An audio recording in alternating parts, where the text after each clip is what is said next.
আসসালামু আলাইকুম। আমি এখন আছি মালদ্বীপের একটি লাক্সারিয়াস রিসোর্ট ওয়ান এন্ড ওয়ানলিতে। তো আজকে আপনাদের দেখানোর চেষ্টা করব কি কি আছে এই ওয়ান এন্ড ওয়ানলি রিসোর্টে এবং এর বিস্তারিত জানানোর চেষ্টা করব। সবাই পাশে থাকবেন।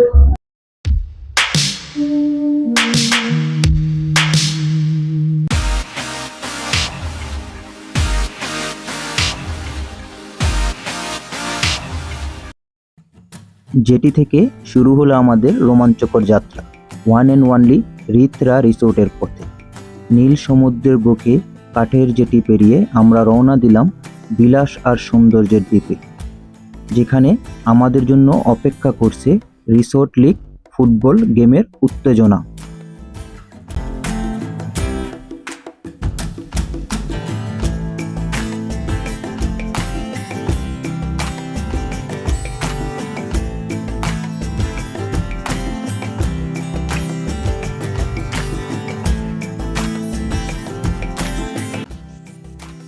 2002 সালে কিংবদন্তি উদ্যোক্তা সো ক্রেজেনার প্রতিষ্ঠিতা করেন One and Only resort group, যার লক্ষ্য ছিল বিশ্বের বিভিন্ন প্রান্তে অতুলনীয় বিলাসবহুল অভিজ্ঞতা উপহার দেওয়া। এরই ধারাবাহিকতায় 2005 সালে মালদ্বীপে জন্ম নেয় ওয়ান এন্ড ওয়ানলি রিত্রা রিসোর্ট। মালদ্বীপের প্রথম বিলাসবহুল এই রিসোর্টটি উত্তর মালেতে অবস্থিত। এই রিসোর্টটি এক বিশাল ব্যক্তিগত দ্বীপে অবস্থিত, যার আয়তন প্রায় 44 হেক্টর। স্থানীয় ভাষায় রিত্রা অর্থ হলো সুন্দর দ্বীপ, আর নামের মতোই এটি যেন এক টুকরো স্বর্গ।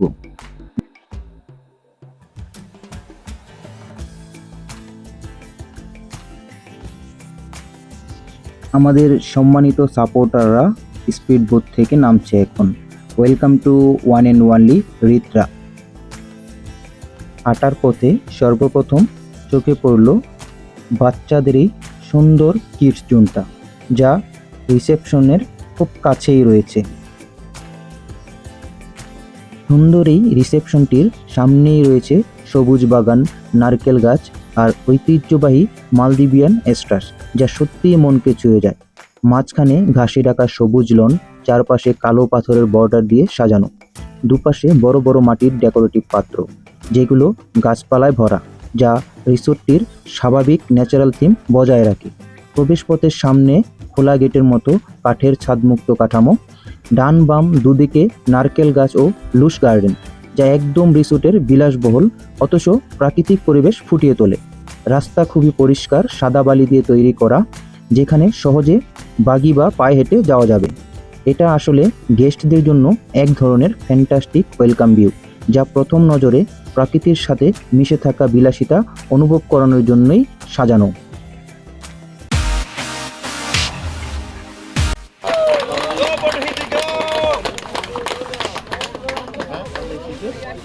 Resort league 2025। মালদ্বীপ শুধু সাগর, দ্বীপ আর রিসোর্টের জন্যই নয়, খেলাধুলার প্রাণবন্ত সংস্কৃতির জন্য সমানভাবে পরিচিত। এর অন্যতম জনপ্রিয় আয়োজন হলো রিসোর্ট লিগ, একটি ইন্টার রিসোর্ট ফুটবল টুর্নামেন্ট, যেখানে বিলাসবহুল রিসোর্টগুলো নিজেদের দল গঠন করে অংশ নেয়। প্রতিযোগিতা জোন ভিত্তিকভাবে অনুষ্ঠিত হয়, যেমন নর্থ মালে জোন, রা জোন, আরি জোন ইত্যাদি। প্রতিটি জোনের সেরা দলগুলো উঠে আসে নক আউট রাউন্ডে, আর সেখান থেকে নির্ধারিত হয় ফাইনাল পর্বের চ্যাম্পিয়ন। এই লিগ শুধুমাত্র খেলাধুলা নয়, বরং মালদ্বীপ রিসোর্টের সাংস্কৃতিক এক উৎসব, যেখানে কর্মীরা হয়ে ওঠে খেলোয়াড় আর অতিথিরা উপভোগ করে এক ভিন্ন মাত্রার অভিজ্ঞতা।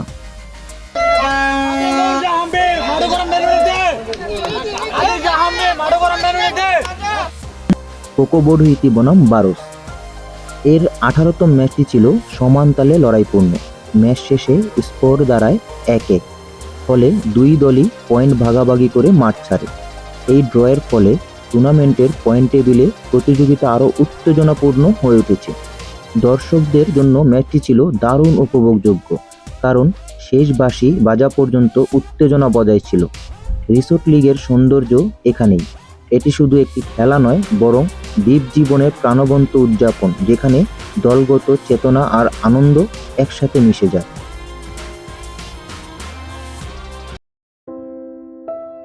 এবার খেলাধুলার আনন্দের বাহিরে চলুন একটু নজর দেই এই রিসোর্টের প্রাকৃতিক সৌন্দর্যের দিকে। শুরুর পর থেকেই রিসোর্টটি শুধু ভ্রমণ পিপাসু নয়, বরং বিশ্বজুড়ে বিলাসবহুল পর্যটকদের নজর কাড়ে। বছরের পর বছর ধরে এটি জিতেছে মালদ্বীপ ট্রাভেল অ্যাওয়ার্ড সহ অসংখ্য আন্তর্জাতিক পুরস্কার। শুধু বিলাস নয়, পরিবেশের প্রতিও রিসোর্টটির দায়বদ্ধতা আছে। এ কারণেই তারা অর্জন করেছে আর্থ চেক প্লাটিনাম সার্টিফিকেশন, যা সাস্টেইনেবল ট্যুরিজমের এক বড় স্বীকৃতি। তাছাড়াও এই রিসোর্টটিতে রয়েছে 12টি বিচ, প্রতিটি ভিন্ন ভিন্ন আবহে সাজানো। এইগুলো কোথাও সূর্যাস্ত দেখার প্রশান্তি, আবার কোথাও সাদা নরম বালির উপর হাঁটার আনন্দ। এই রিসোর্টে রয়েছে মোট 118টি ভিলা, বিশ্বমানের মেনু সহ 4টি রেস্টুরেন্ট এবং বার। পাশাপাশি রয়েছে 24 ঘন্টা ইন-ভিলা ডাইনিং সার্ভিসও।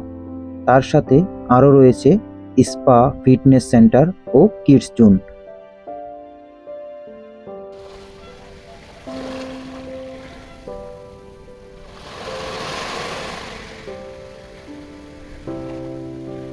আজকের দিনে ওয়ান অ্যান্ড ওয়ানলি রিত্রা শুধু একটি রিসোর্ট নয়, বরং এটি মালদ্বীপ ভ্রমণের এক অন্যান্য অধ্যায়, যেখানে ইতিহাস, বিলাসিতা আর প্রাকৃতিক সৌন্দর্য একসাথে মিশে গেছে। এবার ফেরার পালা। ভিডিওটি কেমন লাগলো কমেন্টে জানাতে ভুলবেন না। যদি কোথাও কোনো ছোট ভুল বা ত্রুটি থাকে তাহলে দয়া করে ক্ষমার সুন্দর দৃষ্টিতে দেখবেন। আর যদি ভিডিওটি ভালো লাগে তাহলে আমার চ্যানেলটি লাইক, কমেন্ট, সাবস্ক্রাইব করে পাশে থাকবেন। সবাই ভালো থাকবেন, সুস্থ থাকবেন।